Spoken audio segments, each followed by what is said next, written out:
One Beautiful Hit, a DMT trip report by Waterbongs, posted to earwid.org April 11, 2012. As a casual tripper, mushrooms and phenethylamines were definitely otherworldly and revealing of my soul, but I never knew such a thing as this would ever be possible. I'm talking about my introduction to N,N-dimethyltryptamine, or DMT, my one and only. For my experience, I was at a friend's house, dimly lit by small windows above my head and out of sight. The only light was from the fading evening and the sparkle of objects around me. I turn on Eyes of the World by the Grateful Dead, a 16-minute long version with saxophone and an extended jam. I'm seated on a comfortable couch and had been smoking a lot of cannabis in the form of blunts, and also in bowls for hours leading up to the experience. I was actually feeling only slightly burnt out, coming down and quite sober for a long-term marijuana smoker. My friend Henry walks over and hands me a crack pipe, a glass tube with a foil on the end, loaded what he called a big hit of NN-DMT. I'd just watched him launch off on his own journey. It looked rather strange. He'd closed his eyes and felt around through the air, making strange humming noises occasionally like he was seeing something else. I knew it would be intense. I go on and take the hit. It's my very first time doing this, and I know little of what to expect. Read on. Immediately, after exhaling, I raise my head and the room is vibrating very quickly, and this is quite visible in objects. Things begin to change depth wildly and quickly. Patterns begin to unfold over objects. The accelerating continues despite this, and soon the room is getting quite difficult to recognise. My thoughts suddenly break contact with the outside world, and understanding is severely crippled. Eyes close, almost involuntarily. Suddenly, I am immersed in the most dense, intense, unprepared voyage of my entire life. I quickly force my eyes open, as around the room my cousin and friend are trying to talk to me. The words are becoming intermixed, and suddenly, the words don't match the mouths. I instead am incredibly fixated on their facial expressions, and suddenly I can begin to read their thoughts. "He's really getting into it now," one said, and no longer can I keep my head up. The room around me looked like a painting made by Michelangelo. A TV near the top of the room, which was off, turned into a heavenly mirror, and all the objects seemed to be sort of arranged around it like a god had set it up. It seemed to be too perfect. The objects were raising up to it, in a formation of sorts, and the visuals were getting too strange, nearly, if not disturbing. I say something along the lines of, "It's like an instant psychosis," to which my much older friend replies, "In a way, yeah." I become nearly nauseous from the speed of the experience and put my head down on my lap, but for some reason, I could still see the room I was in, exactly what I was just looking at, but just shadows of the people and objects that were being overcome by patterns, like cogs turning in a machine. Everything kept moving like I kept my eyes open, but soon, even this begins to fade out, seemingly into black. The last thing I hear is clearly coming from my cousin. "Wow, well, I wonder how deep this can go." And then, there is no longer James, a human primate born of K and J, and at a friend's house doing a drug. What is a drug anyway? How can such a term even begin to describe the true being, the otherworldly void? This can't be a drug. This is life, society, understanding, values, morals, distant and distinct memories, my role, my status, any predispositions, gone. Scenes like a slideshow begin appearing, just as realistic as the room around me looks now. The scene formed and then panned in the direction of right, over the most detailed, alive and real metaphysical pictures I have ever seen. No artist can comprehend this. No human brain should even be able to contain this amount of information. It is absolutely insane to think about. But it goes even further than that. Soon, the scene in front of me dives in, and any visible hallucinations are lost. What is left is an extremely white, bright, shimmering light, like I was in the largest, most surreal and beautiful but empty room ever. I stopped feeling a body a long time ago. I was no longer in a body. I couldn't comprehend what a body is or where I even came from. Even what I was or how I am is a mystery right now. The only real thing left was what I consider my soul. Just a single point of consciousness in the real, the true sea of creation. I had returned home to pure being, and my past life, the whole lived out illusion, is all simply a very strange coincidental occurrence.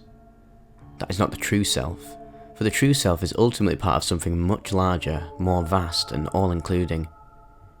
every single sensory thought or experience, all merged into one giant, never-ending cosmic entity.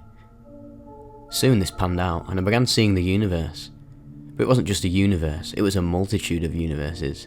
The multiverse. A large, almost writhing, with constant shifting and movement to and from different universes and points of reference.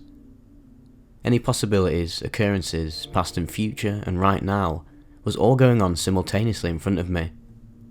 I began to see hundreds of different individuals' points of view, out of their eyes, people I know, friends, relatives, and people I'd like to know. I saw all of their perspectives. Suddenly, I realised I was alive. The points of view I was looking at had to be something I knew, and I immediately was certain I was seeing what other people were seeing at that exact moment. I remember a friend whose point of view I looked out of specifically. Gone are the oddities of why we are here, how and what our purpose is. We are all manifests of the same godly single consciousness, and I truly saw my life for what it was. A cell, on a leaf, on a stick, on a larger stick, on a branch, on a larger branch, connected to the biggest redwood in the largest never-ending forest that ever existed. Suddenly, everything feels perfect, pure, awe-inspiring, truly completing. I am nothing, yet everything all at once. Even the multiverse was gone now, and visions of the future too. It was just me. My life is meaningless, but at the same time, truly beautiful to be able to behold. Like I received the once-in-a-lifetime chance of being granted outside consciousness to see all of this and appreciate it from another point of view. Upon death, I will return to what I was before, a true wave in the continuous sea of existence. Till then, I have been granted the opportunity so far to enjoy all of this as a part of the intelligent, understanding life here, in the second millennium of the current era. We are all yet another facet of the same, all-including, infinite entity in its constantly continuing, simple experience. I probably began coming down when I realised I was alive again. I noticed an extremely clean and pure feeling, and realised it must have been air, fresh, beautiful air, going in and out of my system. I still didn't feel my body, but I knew I had to be breathing. It was something. Oh wait, I do breathe, and it's fucking wonderful. Absolutely perfect, actually. But that would mean, within a period of 5 to 10 seconds, the white light suddenly became the room around me. Even with eyes closed, I saw the room taking shape. When I opened them, finally, my vision was surreal and full of life.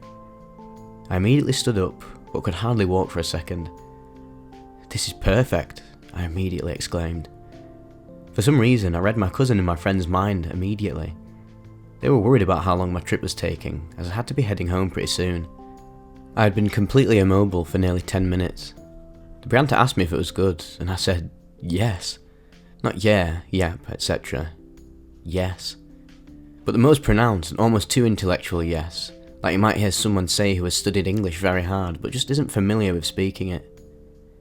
The absolute strongest and most life-changing experience I've ever encountered and could ever imagine encountering had just occurred. I'd completely changed the process of my brain within 10 minutes time, and I loved it. I walked over to the TV and grabbed my iPod literally right after I stood up, and simultaneously knew I had to be leaving soon. My cousin and friend were shocked at how much I'd gotten out of it, and we immediately began to walk outside. There wasn't even really much to say about it. As I began getting in the car, suddenly I was overcome with thirst. It was like I hadn't had water in hours. I wasted no time saying, "I'm gonna need to get some water now," and my friend started saying he'd locked the house already. He asked if I'd like to get some water from the hose, and laughing with the most wonderful of joy and ecstasy in life, ran with him all the way over to his water hose like a man on a mission. I took sips out of it, and despite the water being public water and most likely disgusting, it was the most cleansing and pure tasting drink I had ever experienced in my life. It was then that I realised just how much my vision was still affected by the DMT. There was a paradigm shift in how I viewed the world around me that marked the drug leaving my system, but leaving its mark on me for good. For about the next hour or so, I felt what I wouldn't even call a high. I was living, and it couldn't get any better. I got dropped off at my cousin's house to get picked up. My car was broken at the time. He asked if I would be okay talking to my aunt if I had to which I responded, it was never a problem. I did indeed have to talk to my aunt, who noticed a car pulled up, I'm sure she thought I was under the influence, but I don't think I've ever been so kind and carefree sounding when having small talk. I told her I'd not need to go inside, as I would be leaving very soon, and she walked in with a smile on her face that I almost knew recognised that I was tripping. I went home and don't even fully remember anything of what ensued. I assume I fell asleep nearly immediately upon arriving there. I awoke the next morning on a Saturday, and could still feel the beauty nearly as strong as when I was talking to my aunt the day before. I quickly was inspired and ran to my printer, pulling out a large sheet of paper. I had so much to convey, and I began to draw. I then drew what is one of the best pictures I have ever created, and used shading, techniques, and creativity that I had never known was possible. It looked like what one might see from an art student, not an occasional doodler, and it was just perfect. This experience still is my strongest to date, and I do not regret it at all. I was quite young, but mentally I was never really my age anyway. I believe after this experience that I became a lot more self-aware. I seemed more here, more grounded, like I was actually open to millions of new things around me that before I had noticed but didn't think was important. I saw God and me in everything, and I still do. I began witnessing how interaction between the infinite multiverse comes together to create the reality we know and live in day by day. Events to this day are still filled with magic, inspiration and purpose. I get what is going on around me, but also notice that I lost interest in trying to find out more. I didn't and still do not think there is much more for me to discover through psychedelics, although I do enjoy phenethylamines with friends on an extremely rare occasion. I, however, do not take high doses or even really moderate doses anymore of anything. I have no desire to do DMT ever again, or even really trip on anything as much as just have a good time every few months on low dosages. I'm not sure if I ever had a desire to do it, but I did do it, and I would never have had it in any other way. I realised that drugs were not of much importance to me, and that I spent far too much time smoking marijuana and not enough exploring just how much is around me in this world. Many thanks for reading this far, and may you have health and good fortune in your entire life and all of your enterprises. If anything, one might find negative came out of this, is that I don't enjoy doing most drugs at all anymore, and even get some negative effects I would never get before when I tried to abuse them hard. This, however, is wonderful for me, as I don't think that is my purpose. I don't think I was ever meant to abuse these substances. It didn't stop me smoking marijuana. In fact, I'll probably increase my marijuana usage after that, but it sure cut me down to size with just about everything else. Until next time, I'll see you on the other side.